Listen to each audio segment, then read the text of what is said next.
مراجعه المساله، وهي عندها علاقه، هذا الشيء كله عنده علاقه مع السياسه المتبعه في هذا المجال.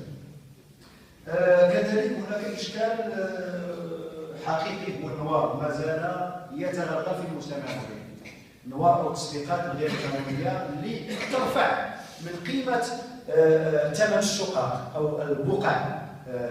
النوار ما زال هناك ناس اللي مثلا الشقه تتساوي 50 مليون وفائده بها كتولي كتباع 90 او 80 مليون. بالتالي هذا النوار هو تهرب ضريبي اولا، انه يفوت على خزينه الدوله ملايين ديال الدراهم، وبالتالي كنضروا الميزانيه ديال الدوله، وفي نفس الان تيرفع من الثمن ديال البقاع او ديال الشقق. وبالتالي نطالب من هذا المنبر انه يكون هناك محاربه حقيقيه واخراج قوانين جذريه من اجل محاربه هاد المتاجرين بطبيعه الحال بكرامه المواطنين، متاجرين بالسكن اللي هو كيكون واحد الوقيته عنده قيمه متواضعه متوسطه ويستفد منه الجميع. بالتالي كنقولوا خص يكون هناك كما قلنا يكون هناك على الاقل واحد يعني رقم اخضر للتمرير على هذا